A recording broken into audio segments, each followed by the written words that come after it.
Hello, everyone, and welcome back to Prose Notes, a graduate writing podcast.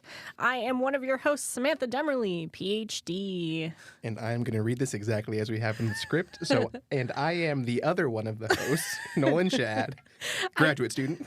I didn't know how to introduce you, so I guess I am the other one of the hosts. That makes sense. Yeah, but I guess I could have just said the other host. Anyway, so how are we doing today, Nolan? Any interesting writing things we want to report? I'm personally doing very well.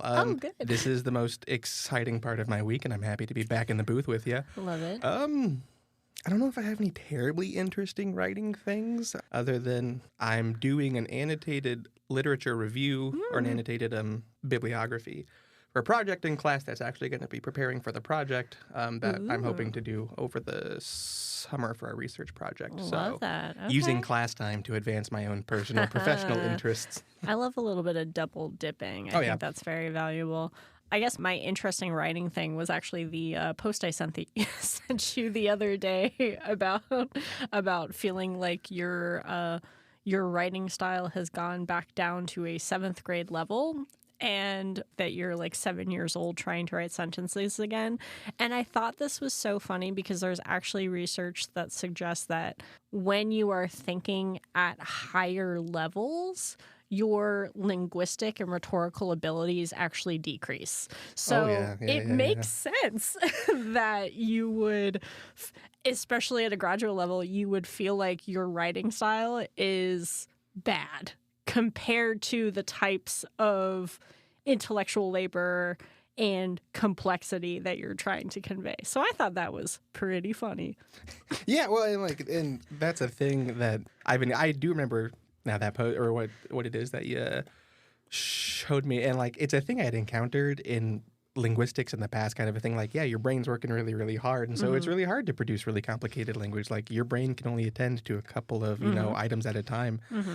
Yeah, and every now and then, as we have in our notes, just every now and then you look at a thing you wrote and go, man, I wrote that. I definitely wrote that. I sure did write that. That was a thing I put down on the paper. And you know what? That's why it's nice that we have the work that we do, where we can take those things, and they're already good thoughts. Yeah, already good thoughts.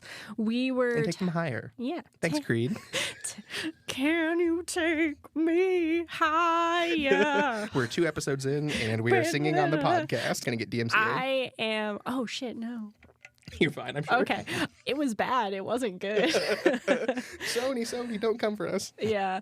The other thing that I think I wanted to mention as part of our like little opening bit is that there was a recent article in the Chronicle of Higher Education by Leonard Cassuto. He wrote the Grad School Mess book, and he has a little article on why are we so squeamish about teaching skills at the graduate level. And I kind of read this and went, yeah, Leonard gets it, because it's true. A lot of graduate faculty focus on content, to focus on just teaching graduate students the ideas and the new hip things to think about in the field, but a lot of graduate students need those skill-building lessons, too. We need to know how to write the literature review. Well, and it's even, there's like, in my own classes, I mean, I appreciate the people in my department, and they're all lovely individuals, and if I asked for, instruction on a particular skill, they would help and try and, instruct me in that way, but it's not always necessarily part of the coursework. There is that kind of implicit understanding that if you're at the graduate level, you've got those skills. Yep.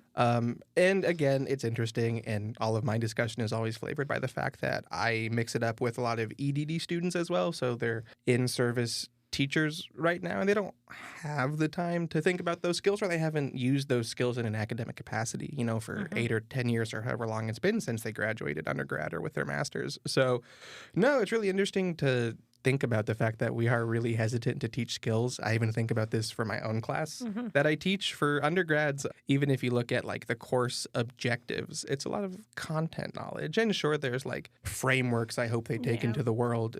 But yeah, I've made a real effort this year to instruct on those skills. I can't assume that just because they went to high school, they know how to like wade through the internet and like find good research.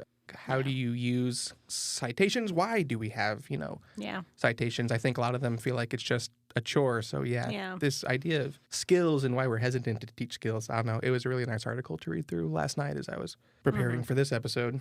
Yeah, citations are one of those topics where the theory and the purpose actually helps us think about the chore better, and the chore in a way that it seems less like a chore because we now know why we're citing things and we're making those decisions and communicating ideas in that particular way. So yeah, we're going to start each podcast episode with a little bit like this. So maybe interesting writing things we want to report. We were also thinking about sharing bad sentences that we've written that week, and I think that would be really fun. No, yeah. Once I honestly haven't done a ton of writing as of late. So, but no, yeah, I'm really excited to have these little kind of bits. Yeah. Let's get into the main attraction of our episode today. So we are going to be discussing the differences between writing consultations and writing coaching appointments. Now, most writing centers, I think across the board, have some sort of consultation, whether they call that tutoring or like advising appointments. We also have, at KU, we have what we call graduate coaching appointments, which are a little bit different, but still in many cases serve some of the same purposes for graduate students working on literally anything. So today we're going to discuss what is consulting. What do we normally think of as a society when we even think of these two words? Like, what is a consultant? What is a coach? We're then going to think about it within the writing center context. What is a writing consultant? What would a writing coach be? And then we're going to sort of think about some of the strategies and tactics we use within these different types of services. Today, Nolan is going to be representing consulting. I'm going to be representing coaching, and we'll sort of talk through our philosophies, our strategies, our ideas. Yeah, kind of work our way towards each other, meet in the middle, as it were. Yeah, and then we will end with, little overview of how students might be able to best utilize both of these services. We're also going to give a little case study. So if a student comes in with a grant application, how would a consultant handle that versus how would a coaching appointment look? And I think that sounds like a cool episode. That's why we chose it for this week. Let's get into it. All right. So we're thinking about consulting. Consulting is a very broad term. Very broad term. Very broad term. What comes to mind when we think about consulting? Well, this is one, as we were preparing for the episode, I think the concept of what one is versus what we do here at KU are related. And I think we've probably chosen that term for my occupation very specifically. But they're different. And, I have here in my notes, it's a pretend job that particular people get to make a lot of money out of undergrad. And that's being unkind to those people who have those jobs. Honestly, I wish I had the connections to get that kind of job. But this idea, right, that I feel like a lot of people don't know what a consultant does. They just kind of advocate for themselves to get this kind of job. But I think when I think about it more specifically, right, they come in and they're here to solve problems. Like your company has hired one to come in and help your company through a problem, make a policy recommendation, all those kinds of things. And there seems to be this sense of lacking or deficiency that consultants kind of assume about the area or the context into which they're entering. Yeah, the kind of a prescriptive mode of I'm coming into your office, I'm looking around, saying, oh, here's where this needs to change. Yeah. Here's where you're experiencing problems. Here are some strategies that you might be able to, or that you can use to fix all of your problems. Absolutely. Right. And that is not quite what it is that we do here at the Writing Center. Our writing consulting, I think, is far more collaborative than the typical consultant or, executive consultant. So we will talk about what that looks like. But yeah, what about coaching? When normally comes to mind when we think about coaching? Sports. Go ballers. Hell yeah. Sports coaching tends to be the person in charge. They have the knowledge about the game. They're going to be the person to shape the strategy and make the decisions that will hopefully lead the team to victory. They're often really good motivators, really good at yelling. Particular ones for sure. Yeah, particular ones are famous for yelling. We also like to think about coaches as being like the maximizers or the optimizers. They're going to switch players out depending on the situation. Get the most out of that individual. Exactly. I think there's another kind of almost educational element of coaching that teachers and coaches are not doers. They're the people who like, quote unquote, don't do the thing that they're coaching. Right. Yeah. That phrase, those who can do, those who can't exactly. teach. Yeah. Or coach. Or coach in this case. Yeah. All of that's to say we're drawing upon terms that I think have some semantic connections to the work that we do at the Writing Center, but hopefully we can elaborate on what the Writing Center does differently and how, especially for graduate writers, both of these services are going to be helpful at different parts of your journey. And I think that's true in most situations. You know, depending on what you need, consulting might be more helpful. We want to get you in the right kind of appointment with the right individual. We are preparing, the KU Writing Center and Writing and Learning Center is working on a peer mentoring program. So it's using some of that coaching language and mentality to work with students on their academic skills. So yeah, we're pretty excited about that. We are going to be focusing on grads today. Obviously, on a graduate writing podcast, we would focus on graduate students. But yeah, when we think about consulting at the Writing Center, we have not a spiel per se. But it is a spiel. It is kind of the basic job description. And, you know, we're kind of working with these students, kind of working through these higher order concerns about writing and really kind of trying to draw attention to these higher order concerns. And then, you know, as time allows, depending on where they're at in their process or what their needs are, sure, working from higher order to these lower order concerns, you know, punctuation, word choice, all these things. But we're more concerned with organization, rhetoric, those kinds of larger things.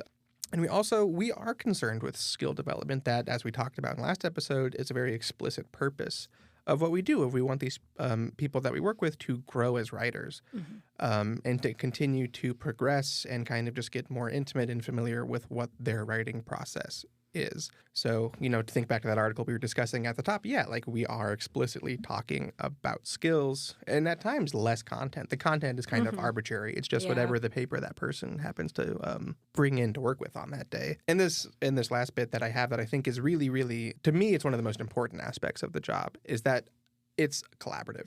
Yeah. I'm a peer tutor. I'm a peer writing consultant. In fact, I was working with a person this week on their dissertation, and it's even a thing. I'm not there yet. You know, I don't know all the ins and outs of it, but yet I'm here to be as a relative expert on kind of writing process, and honestly, just another pair of eyes to just, they've looked at that one piece of paper or that one document for so long, they get lost in the weeds, and how could they not? And so to kind of come in as the weed whacker, the writing weed whacker in this case, it's just really interesting because, yeah, like I said, that's an experience I haven't had yet, and honestly, that can be really helpful at times. I don't know. Yeah, to get somebody's opinion who's still smart, still very good at their job, but, you know, not necessarily at either that stage or dealing with these types of documents can be equally as useful and wonderful. And so, yeah, I guess maybe to put a term to it, like, honestly, I feel like a lot of my job is being a sounding board for these writers to kind of help them through their own lack of mental clarity about their own writing. And so that's, to me, what the consulting seems to operate. Yes, I talk about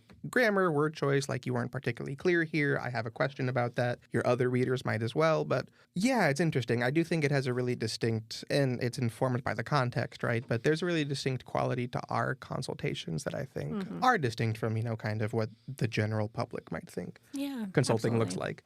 What about you? What does your graduate coaching look like? I have had one graduate coaching appointment with you, and I feel like that was a pretty distinct one anyway. So I don't know that I know what's happening. No, it's a great question. So I usually describe, we're trying to help graduate students become better writers. We're focusing on the process of writing.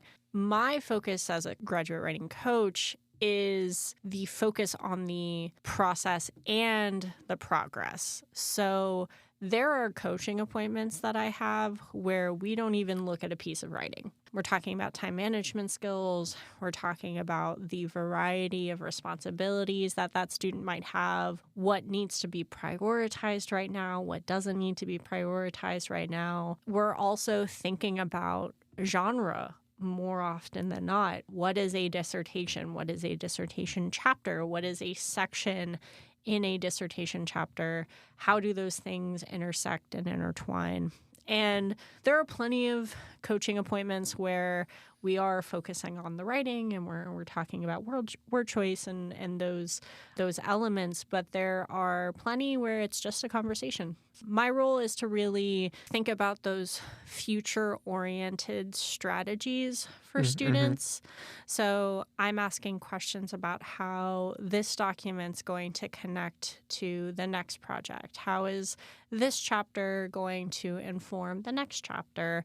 What is this job application trying to say about you as a future professor or faculty member? So I am really working with students to try to think about themselves as scholars, as faculty members, as researchers, and allowing the writing to be kind of the core of that conversation, but not always the focus. And in many ways, my goal is just for students to feel empowered that they can complete all of their goals, that I can be part of the team, I can be part of the cheering squad. I have here like less a coach, more of an offensive coordinator. I feel like I'm more of a cheerleader, maybe. Actually, I take that back. Offensive coordinator seems too directive, but it is really focused on the student as a person who's working on these very complex projects, and I'm trying to help them make sense of that and succeed. Yeah, and it's not that as consultants we're not cognizant of what I'm about to say, but you're very explicitly cognizant of the fact that they're an individual that exists outside of their writing. You know, there are spaces in appointments that we have, and we talk about this in our professional development that we do, you know, that we should see the client as a whole individual and be willing to address things outside the writing, but we only have an hour to work with them. They have a task in mind, and we were talking about this earlier as we were preparing for the episode. It's not that my job is product oriented. We still try very much to be process oriented and think about that writing process, but it's kind of circumscribed by the fact that there is this product, there's a paper that they're working on that the client is very concerned about. So I have to attend to the product on a particular level that is not necessarily kind of what's going on the coaching side of things. Well, and sometimes because the coaching appointments are so open-ended, they lean in towards what I like to call writing therapy. I am not a licensed therapist. I do not have training in that. More often than not, people they trust me, and I appreciate. You're a very nice individual. I appreciate that, but we get into some heavy stuff. Yeah. We get into really heavy stuff, and I want them to feel safe in those spaces. So, and I know that graduate school. It's a blender. It's a blender. It blends literally everything together. It's very, very difficult to just think about these students as writing papers for me. So it's in many ways almost, I don't want to say too open-ended, but very open-ended what we can do in the coaching appointments. Yeah, and so I guess maybe product-oriented, but there's a task at hand. Yes. There is the paper they're working on that is informing the work that I do. Well, so we kind of run through some of the big differences between coaching and consulting. Where do we feel like the work overlaps? I feel like we take a coaching approach at times to how we do the professional development for the writing consultants. But as those things, you know, we really emphasize like those higher order concerns that are a bit more nebulous. And we talk about this all the time to try to not be directive, but, you know, ask those open-ended questions. We still want our clients to have mastery and ownership of their writing and trying to find ways to, you know, it's more about facilitating them to get to where they need to be. And it's, I guess, to kind of use my weed whacker phrase that I said earlier, but right, it's this idea that, you know, it's still their writing at the end of the day. It's just our minds can get so cluttered. And so if I can lend a little bit of clarity to help their own writing emerge, that's the goal. Yeah. I feel like a lot of these appointments turn into consulting sessions. I mean, we there are plenty of situations where we're working through sections or job docs, and those are just what I would think is a kind of more typical consultation session, because we're really just focusing on like, what is the language doing? What are you trying to say? How effective is that? However, and I think maybe this is one of those differences, because we've got a note about this, I find that the coaching appointments, I'm developing a rapport with students. Mm-hmm. So more often than not, we've had a couple of coaching sessions that are a little bit more freeform before we get to the writing. We're talking about you as a person. We're figuring out where your priorities are. And now, after a couple of meetings, okay, let's start to talk about your writing. Let's start to think about, how are you communicating these ideas now that I know your project and we've talked about it so much. And that's what's so tough about my job is you've written 120 pages about this thing, and I just know about how to write good.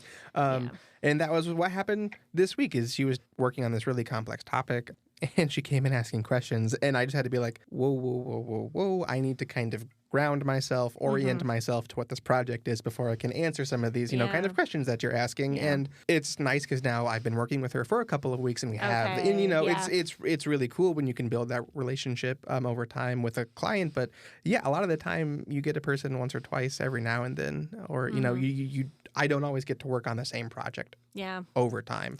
Maybe the true difference is just where we start. Because it sounds like after, a few meetings, we're all kind of just doing the same thing. So it defeats the purpose of the rest of the episode. No, I'm just kidding. No, we have plenty to talk about. But also, too, and it's what I did with her and what I try and do. And this is informed by, like, my practice and how I approach the world. And if you talk to different people at the writing center, they'll have different opinions. I think a lot about rhetorical framing a lot. Both like the rhetorical framing of your argument. I like to think up of hypothetical examples that a reader might ask, or just even counterfactuals that emerge from the text itself that I feel like the author hasn't necessarily talked about. So kind of that approach is what I bring to the table. And so I do try to use that for like skill development, and it'll come out when we get through our example at the end. But this idea of actually think about your audience and think about how your audience might react. So there is that overlap, at least, of skill development. And we do talk a lot about skill development on the consultation side. Yeah, so we're starting to talk a little bit about some of the strategies we use. So one of the things that and you just mentioned kind of the rhetorical framing, that questions that you ask, thinking about audience, thinking about those hypotheticals. One strategy I use pretty frequently, especially when we're talking about particular documents, is I like to do a running commentary. I think this is effective because we talk a lot as practitioners and, writing center people about getting students to think about the reading process and how readers are going to interact with their documents. What better way than to have somebody literally reading your document in front of you and providing that commentary on, okay, this is a good sentence. I was going to say, and to kind of give an example for those who might not know, it's very often we're working side by side with the person reading from that document. And just offering that commentary of okay, I see what you're doing here. You have this and this and this. And, that's good kind of stream of thought of how my brain is reacting to what it is that you've written. Yeah, and it demonstrates to students, I think, that reframing of, I know somebody's going to read this, but having somebody literally read it in front of me is good practice for how they're going to respond to certain ideas that I'm having. And so that I think is a pretty effective strategy. We also talk a lot about, in both coaching and consulting to different extents, but reframing and rescoping. So how is this paper related to larger research initiatives or research interests you have? How are your larger research interests reflected in this paper? Maybe you want to think about how to better align your paper with your larger research interests. So we're kind of constantly doing that thing of, how does this relate to bigger, broader topics, or how does this big, broad topic relate specifically to what you're trying to do in this sentence or paragraph? Right, yeah, and you'll get a person with a paragraph, and you can just tell. And it's always amusing because I do it in my writing as well. Just there's this one idea and I have to get it like distilled into this one paragraph, and it can just get lost in the broader context of the whole paper. Maybe they've talked about those things already earlier. Especially in coaching appointments, that kind of rescoping is often about the process itself. So you seem to be focusing a lot on this particular chapter or this particular section. Is that serving you in the larger project? Do we really need to spend a month writing 3 pages? Or maybe we need to spend a week writing 3 pages so we can get to the other sections in the document. So there's a lot of that, like, what's serving you right now? How effective is that? And can we rescope? Can we like change the priorities in this moment? Well, and I find in my own writing, this is one of the most anxiety relieving things that I can do for myself, of just reframe of like, okay, Nolan, I don't need to spend a whole 3 hours writing about this one topic when I've got this rest of this paper I need to get to. It's just, it's one of the nice things about the job that I have is I can apply it to my own writing. Yeah. But it's nice to be able to reframe, zoom out, scope out a little bit, and take a deep breath. Yeah. Let's work on this other thing we can come back to and kind of see how it fits into the larger project instead of laboring over this one thing and not making the most out of my time. Yeah. And as a reminder, people spend literally 2 seconds reading a sentence. They might not read it. They're going to skip to the conclusion. Don't spend too much time on one sentence. Take it easy on yourself, friends. Well, so yes, some of those strategies, some of the differences, similarities. We kind of mentioned this at the beginning of the episode, but like when we say that we're writing consultants and even writing coaches to an extent, people don't all the time know what we mean. So are there different words we could use? Could we label our work differently and be more accurate or precise about our work? Well, and this is especially interesting given the changes to the now writing and learning center that we're operating with and working in the same space as tutors. And what you think of traditionally in the sense of tutors, math tutors, chemistry tutors. I don't know that I've seen language tutoring like Spanish or French tutoring. We do have Spanish tutoring. Perhaps that's just not, or there's not as many of those appointments in the morning when I'm there. But a lot of our tutoring appointments are being eaten up by math and STEM. So and that makes sense. And those are the things. It's those STEM and language kind of things that you might expect to have with tutoring.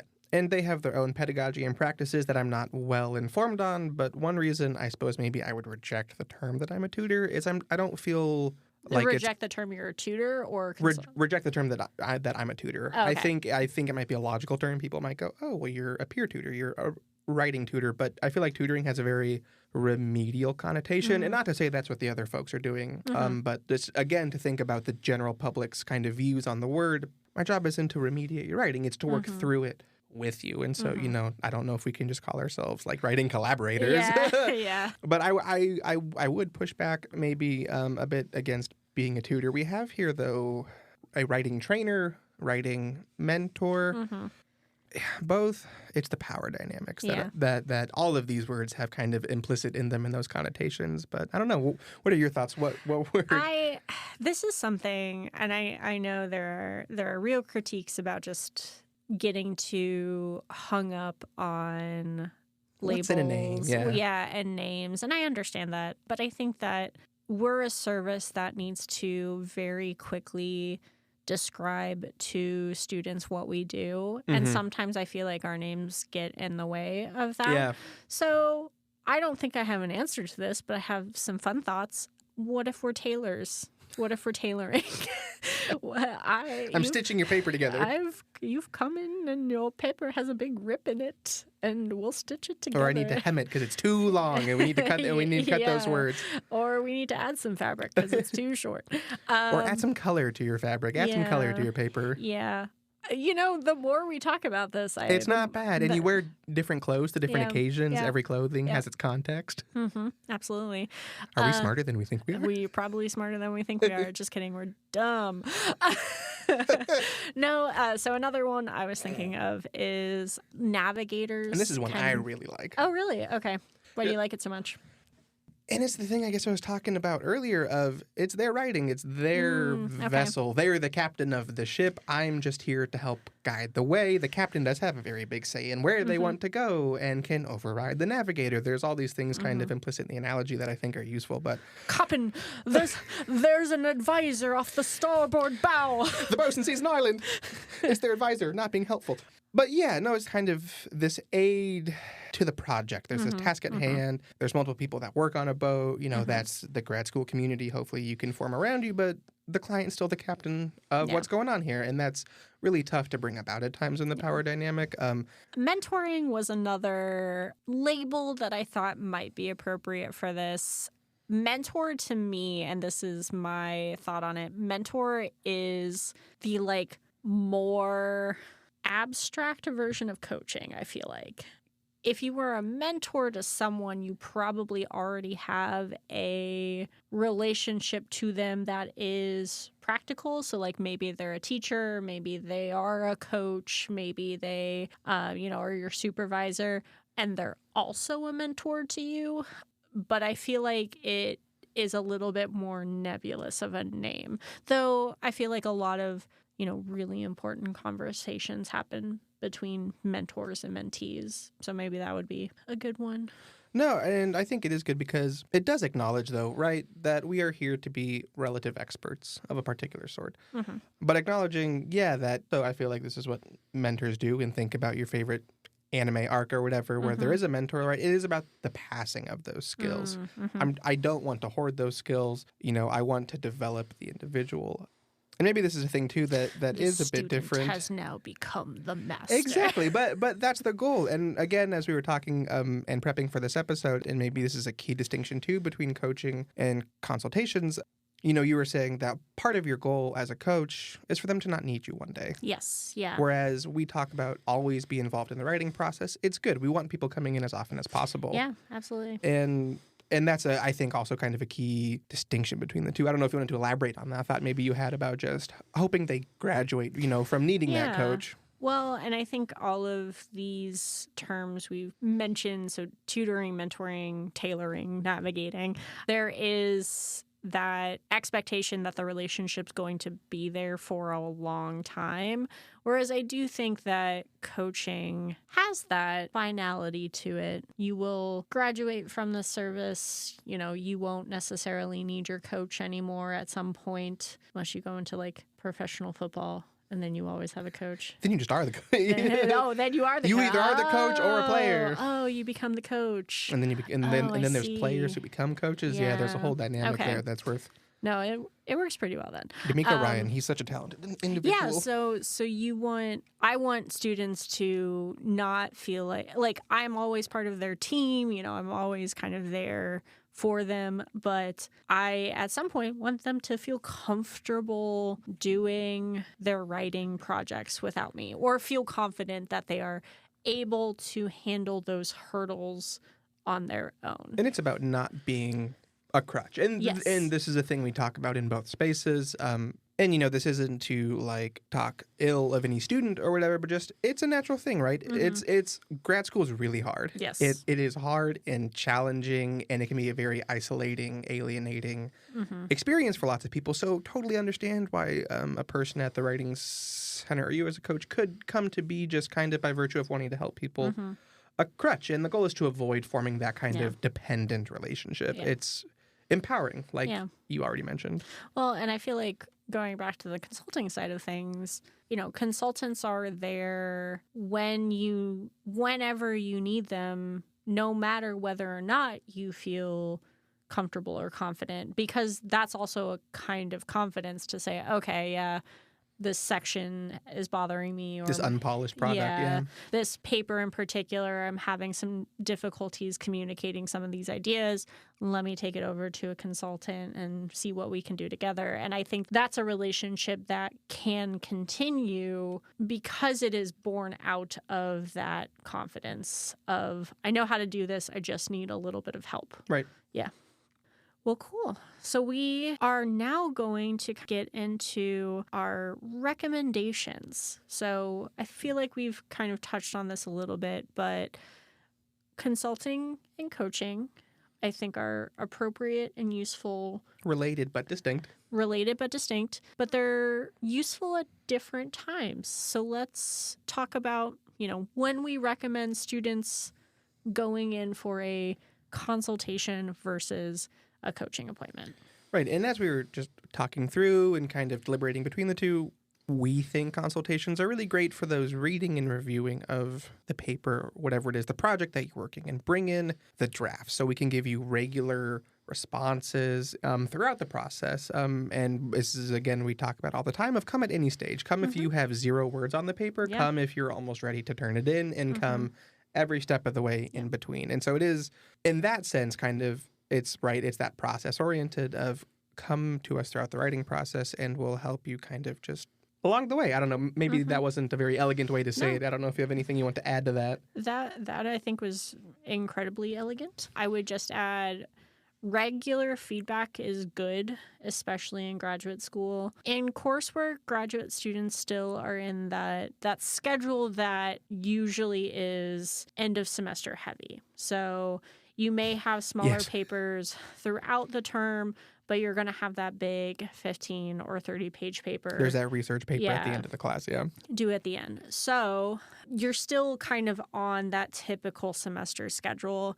You may not be getting feedback as frequently from your professors because of how the course is structured. When you shift towards the thesis or the dissertation, when that time stops being on the semester schedule, that's when I feel like a lot of students start to really struggle. When the rug is pulled. Yeah, when the rug is pulled, that's when a lot of students start to struggle. Yeah. So what I always recommend is consultation, getting in the habit of having regular feedback from consultations is good, because while you're working on the dissertation, while you're like floundering without a structure, you're going to be able to have 1 or 2 people who are consistently reading your work, giving you feedback, and kind of giving you that sense of how this project is coming together. I actually really like that word habit. Like, we want to be a part of your habit, a part of the writing process. Make us part of your habit. And then, we're just those outside eyes.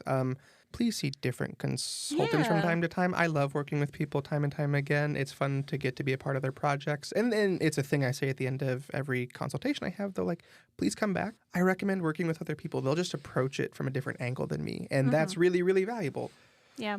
What about coaching? Coaching, now that we're kind of thinking about habits, I would say if consultations should be part of your habits, coaching is how you get in the habit. Coaching is habit development, because these appointments, I think, are really, really useful in the sense of starting to get you to think about writing as something that you have to work into your day-to-day. So coaching is good for talking through types of writing, so different genres, what you're struggling with, the kind of dynamics you currently have. But it is a way to help you start developing those habits that you can then continue with consultations.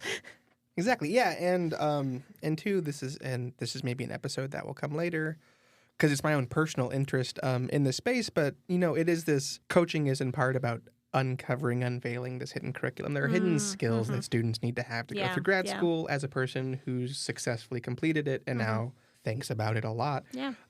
You have access to those knowledge and skills, and it's helping people be like, yeah, this is how you structure your time to be a successful graduate student. These not obvious skills that some people have and some people don't. And so I also think about that a lot in the coaching space.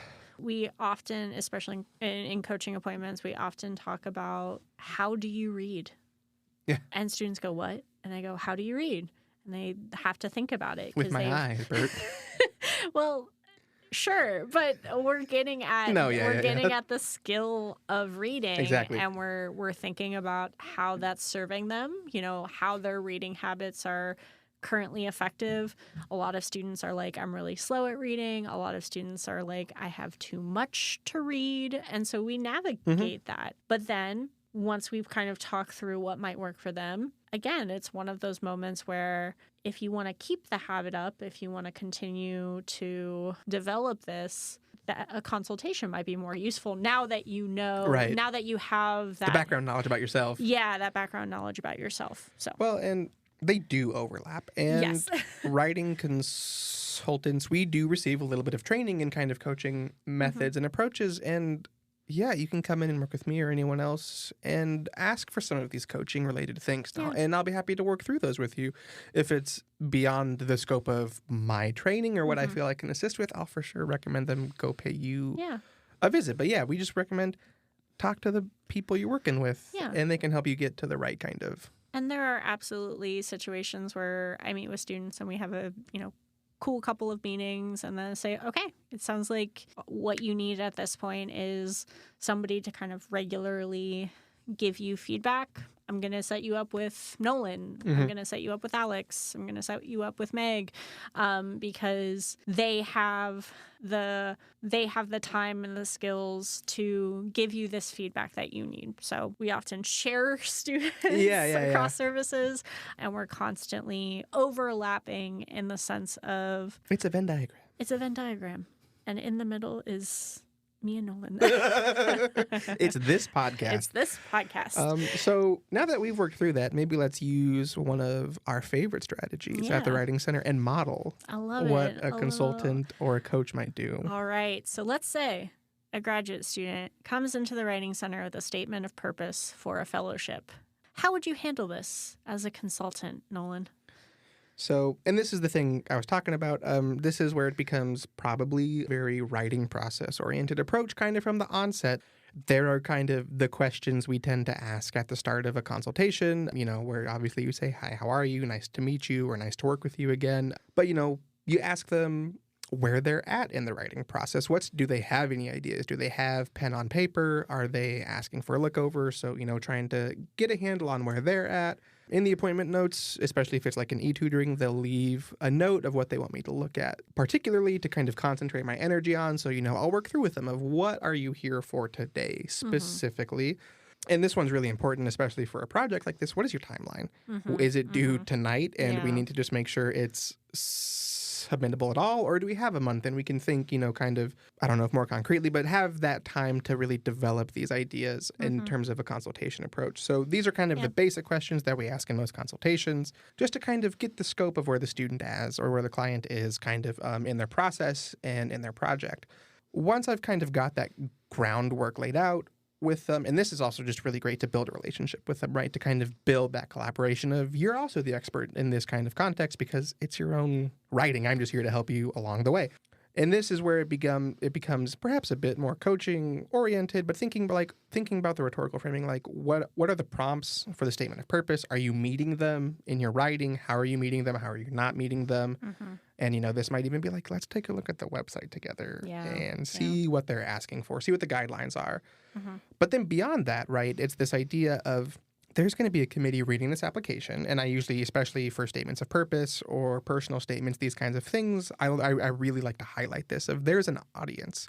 And this audience is looking for particular things, particular concepts. Yes, it's about meeting those prompts, but it's about playing the game of applying. And so, I like to point to them, what is this audience after? And this last bit for me is really important. How can you distinguish yourself from other candidates? And this isn't always having the most tragic story or the most poignant research or the most whatever. It's just what is unique about you and your project that you're applying for the grant or the statement of purpose or whatever. It's those kinds of larger, like behind the, peel back the curtain kind of questions that I like to make sure to ask when I'm working on this kind of project to kind of, again, hopefully develop the skills in them of I want to be thinking about my audience at all times. How are they going to be approaching this piece of writing? Yeah, absolutely.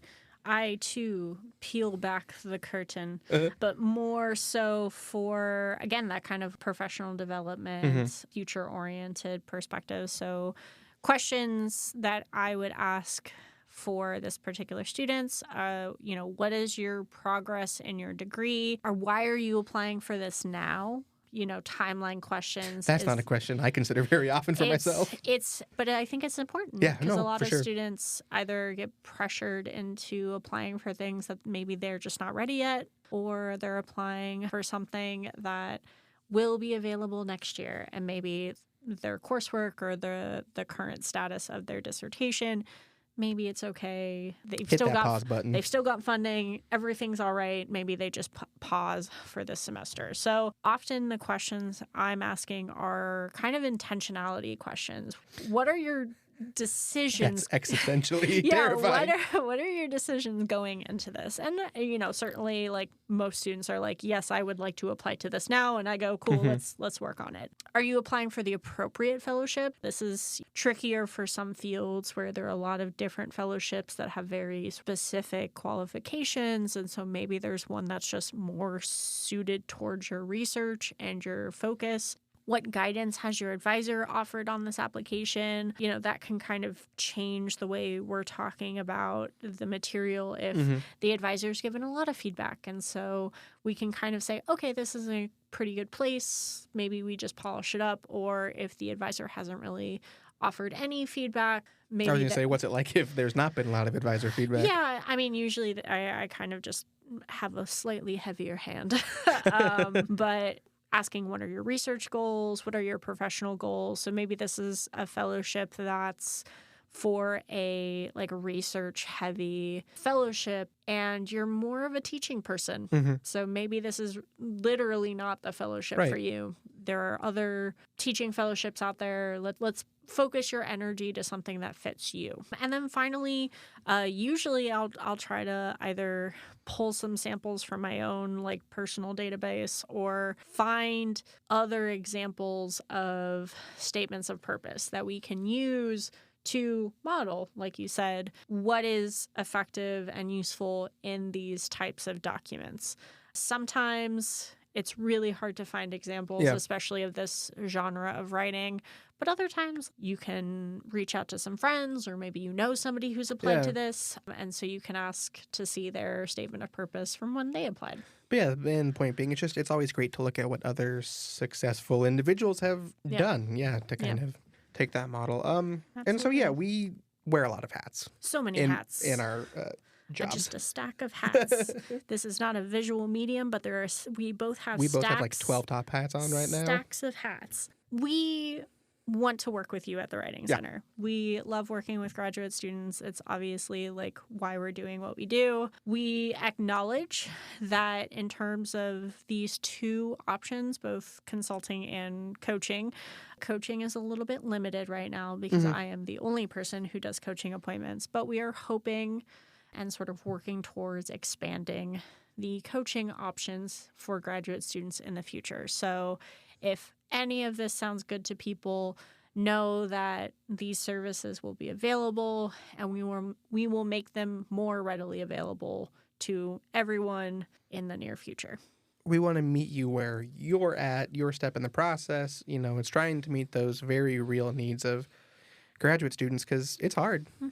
This shit's real hard. It's so hard. We get it. We're here for you. Well, cool. All right. So next episode. It's a lit review. It's our lit review. Our first ever lit review. Our lit review episode. So we're gonna plan a few of these as we continue the podcast. But this next episode, will explore scholarship on first-generation students, and we're gonna start to define what a first-generation graduate student may be. We'll also discuss the experiences and challenges of first-generation students and consider how that might be compounded in graduate school. I mean, there's literally a hidden curriculum. I don't know if I can state it more plainly. I can't imagine it's easy.